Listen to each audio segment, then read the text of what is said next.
Hello बच्चों, आज हम जानेंगे क्लास 10 हिंदी स्पर्श बुक से चैप्टर फर्स्ट, जिसका शीर्षक है साखी, जिसके रचयिता हैं संत कबीरदास जी।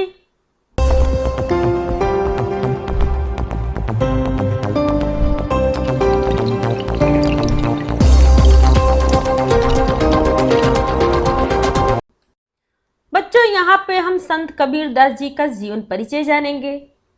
संत कबीरदास जी प्राचीन भारत के सबसे प्रसिद्ध कवियों की सूची में सबसे प्रथम स्थान पर आते हैं। उनका जन्म बनारस में हुआ।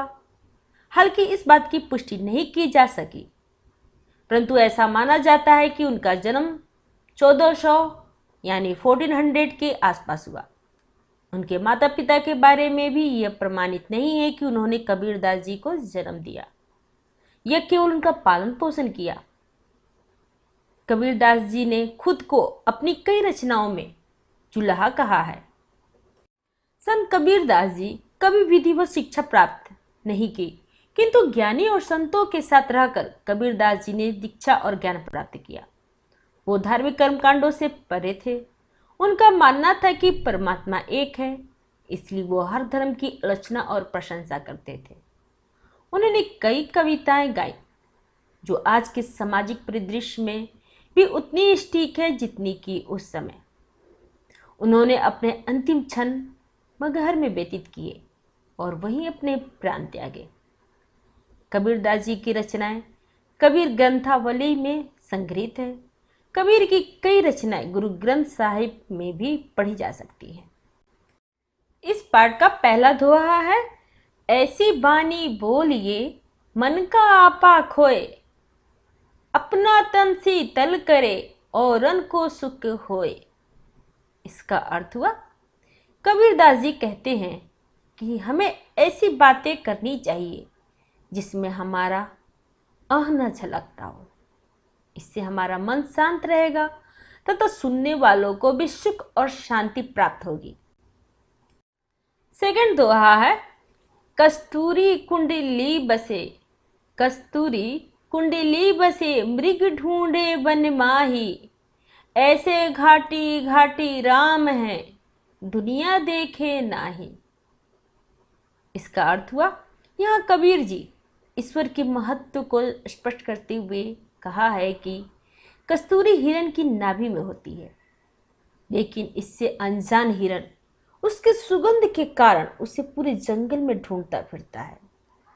ठीक उसी प्रकार ईश्वर भी प्रत्येक मनुष्य के हृदय में निवास करते हैं, परंतु मनुष्य इसे वहां नहीं देख पाता।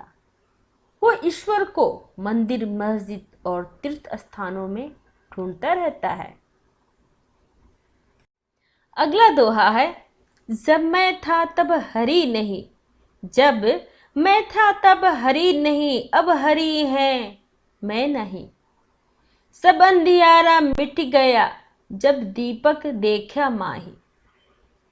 इसका अर्थ हुआ, यहाँ कबीरदास जी कह रहे हैं कि जब तक मनुष्य के मन में अहंकार होता है तब तक उसे ईश्वर की प्राप्ति नहीं होती।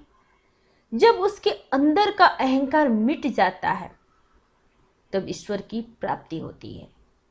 ठीक उसी प्रकार जैसे दीपक के जलने पर उसके प्रकाश से अंधेरा मिट जाता है, यहाँ का प्रयोग अंधकार के लिए तथा दीपक का प्रयोग ईश्वर के लिए किया गया है। नेक्स्ट दोहा है, सुखिया सब संसार है, सुखिया सब संसार है खाए और सोए, दुखिया दास कबीर है जागे और रोए।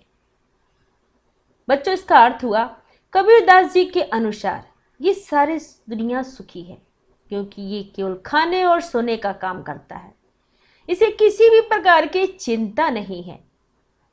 उनके अनुसार सबसे दुखी व्यक्ति वो है जो प्रभु के योग में जागते रहते हैं, उन्हें कहीं भी चैन नहीं मिलता। वे प्रभु को पाने की आशा में हमेशा चिंता में रहते हैं। नेक्स्ट दोहा है, बिरह भुंगम तन बसे, बिरह भुंगम तन बसे मंत्र न लागे कोई, राम वियोगी ना जीवे जीवे तो बहुरा होई। इसका अर्थ हुआ, जब किसी मनुष्य के शरीर के अंदर अपने प्रिय से बिछड़ने का श्राप बसता है तो उस पर कोई मंत्र या दवा का असर नहीं होता। ठीक उसी प्रकार राम यानी ईश्वर के वियोग में मनुष्य भी जीवित नहीं रहता। अगर जीवित रह भी जाता है तो उसकी स्थिति पागलों जैसी हो जाती है। नेक्स्ट दोहा है, निंदक नेड़ा राखिए, निंदक नेड़ा राखिए अंगड़ी कुटी बधाई, बिन साबुन पानी बिना निर्मल करे सुभाई। इसका अर्थ हुआ, संत कबीरदास जी कहते हैं कि निंदा करने वाला व्यक्ति को सदा अपने पास रखना चाहिए। हो सके तो उसके लिए अपने पास रखने का प्रबंध करना चाहिए ताकि हमें उसके द्वारा अपनी त्रुटियों को सुन सके और उसे दूर कर सके। इससे हमारा स्वभाव साबुन और पानी की मदद के बिना निर्मल हो जाएगा। नेक्स्ट दोहा है, पोथी पढ़ी पढ़ी जगमुआ, पोथी पढ़ी पढ़ी जगमुआ, पंडित भया ना कोय, एके आसिर पीव का पढ़े सो पंडित होए। बच्चों, इसका अर्थ हुआ, कबीरदास जी कहते हैं कि संसार में मोटी मोटी पुस्तकें पढ़ पढ़ कर कई मनुष्य मर गए परंतु कोई भी पंडित ना बन पाया। यदि किसी मनुष्य ने ईश्वर भक्ति का एक अक्षर भी पढ़ लिया होता तो पंडित बन जाता। यानी ईश्वर ही एकमात्र सत्य है, उसे जानने वाला ही वास्तविक ज्ञानी है। नेक्स्ट दोहा है, हम घर जाल्या आपड़ा, हम घर जाल्या आपड़ा, लिया मुराड़े हाथी, अब घर जालो तास का, जे चले हमारे साथी। इसका अर्थ हुआ, कबीरदास जी कहते हैं कि उन्होंने अपने हाथों से अपना घर जला लिया है। यानी उन्होंने मोह माया रूपी घर को जलाकर ज्ञान प्राप्त कर लिया। अब उनके हाथों में जलती हुई मसाल है, यानी ज्ञान है। अब वो उसका घर जलाएंगे जो उनके साथ जाना चाहता है।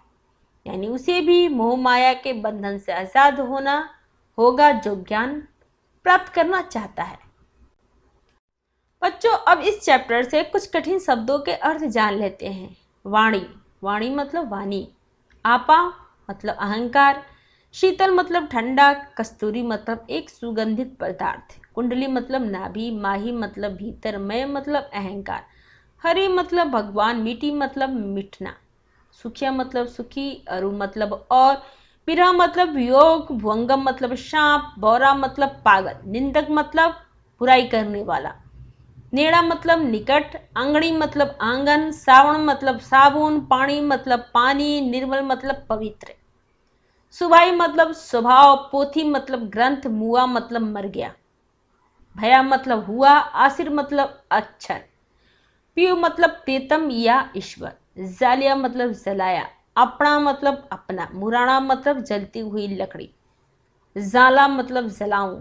तास का मतलब उसका। अगर आपको मेरा ये वीडियो अच्छा लगा हो तो लाइक करें, या फिर कोई डाउट हो तो आप हमें कमेंट बॉक्स में लिख कर बताएं।